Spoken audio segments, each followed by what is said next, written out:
आज आपण शांतीदेवीबद्दल जाणून घेणार आहोत. एक अशी महिला जिने केवळ भारताचेच नाही तर संपूर्ण जगाच्या अभ्यासकांना आणि शास्त्रज्ञांना थक्क करून ठेवले होते.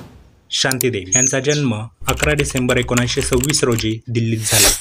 वरवर पाहता ती 3 वर्ष बोलू शकली नाही, परंतु ती 4 वर्षाची झाली तेव्हा तिने दावा करायला सुरुवात केली की ती ज्या घरात राहते ते घर तिचे नाही. तिचे खरे घर दिल्लीपासून 160 किलोमीटर अंतरावर मथुरेत आहे. ते फक्त इथेच संपले नाही. शांतीदेवींनी तिच्या आईवडिलांना तिच्या भूतकाळातील पती आणि मुलाबद्दल सांगितले. शांतीदेवी यांनी सांगितले की मथुरा इथे राहणाऱ्या त्यांच्या पतीचे कापडाचे दुकान आहे. इतकेच नाही तर तिला एक मूल होतं आणि त्याच्या जन्मानंतर 10 दिवसात तिचा मृत्यू झाल्याचेही तिने सांगितले. आता जर 4 वर्षाचे मुलाने तुम्हाला या सर्व गोष्टी सांगितले, तुम्ही त्याच्याकडे दुर्लक्ष कराल. शांतीदेवीच्या बाबतीतही असेच झाले. ती रोज तिच्या मागच्या आयुष्यातील कुठला ना कुठला प्रसंग सांगायची. उदाहरणार्थ जेवताना ती सांगायची की तिच्या मथुरा येथील घरात वेगवेगळ्या प्रकारच्या मिठाई बनवल्या जाते. जेव्हा तिची आई तिला तयार करायची तेव्हा ती तिच्या मागील आयुष्यातील तिच्या आवडत्या कपड्यांबद्दल बोलायची. इतकेच नाही तर तिने आपल्या पतीचे 3 अनोखी वैशिष्ट्यही सांगितले. तिने सांगितले की तिचे पती मागील जन्मापासून गोरे होते. त्यांच्या डाव्या गालावर एक मोठा डाग होता आणि ते चष्मा घालायचे. हा सगळा योगायोग असू शकतो, पण नंतर तिने जे सांगितले ते अधिक पटले.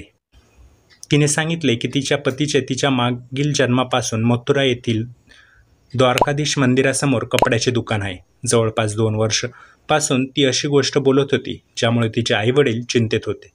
एवढी छोटी मुलगी अशा तपशीलबद्दल आणि विशिष्ट घटनांबद्दल कसे सांगू शकते असा त्यांचा गोंधळ उडाला. शांतीदेवींनी लहानपणापासूनच असा दावा केल्यामुळे तिच्या शाळेच्या मुख्याध्यापकांना वाटले की ते मथुरेला जाऊन यामागचे सत्य शोधतील आणि अंदाज घेतील. मथुरेत त्यांनी एका व्यावसायिकाला शोधून काढले ज्याची पत्नी लुगडी देवी 9 वर्षांपूर्वी एका मुलाला जन्म दिल्यानंतर 10 दिवसांनी मरण पावली होती. आणि एवढेच नाही तर त्या व्यावसायिकाकडे शांतीदेवींनी दावा केलेल्या 3ही वैशिष्ट्य होते. ही सर्व हकीकत स्वतःच्या डोळ्यांनी पाहिल्यानंतर मुख्याध्यापकांनी विचार केला की आपण केदारनाथ चौबे आणि शांतीदेवी यांची भेट घडवून आणू.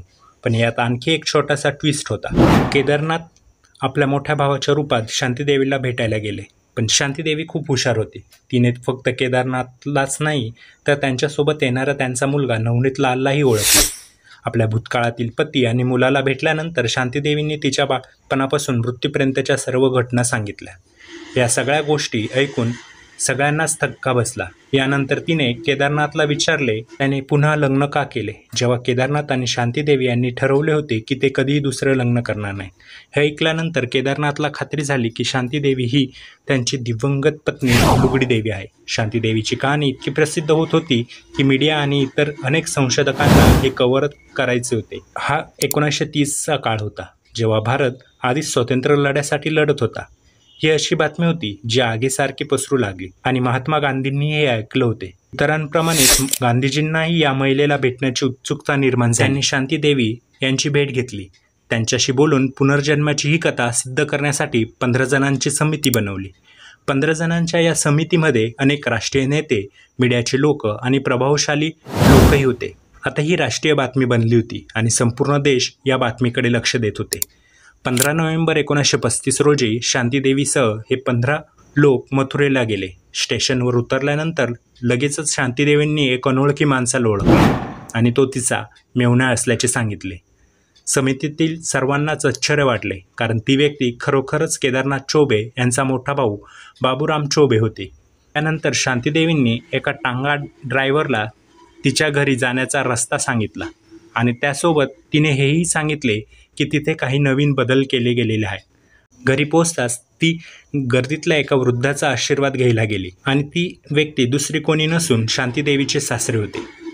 तिने समितीला दुसऱ्या मजल्यावरील एका जागेबद्दल सांगितले जिथे शांतीदेवींनी काही पैसे ठेवले होते.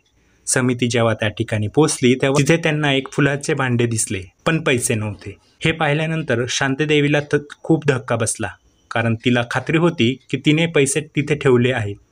त्यांनी त्या समितीकडे काळजीपूर्वक पैसे शोधण्याचा आग्रह धरला आणि त्यावेळी केदारनाथ चौबे यांनी कबूल केले की लुगडी देवीच्या मृत्यूनंतर त्यांनी ते सर्व पैसे तिथून घेतले होते.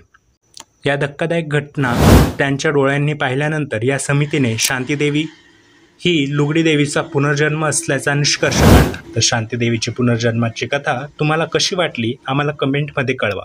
अशाच आणखी रोमांचक माहितीसाठी चॅनलला सबस्क्राईब करा आणि व्हिडिओला लाईक, शेअर आणि कमेंट करायला विसरू नका.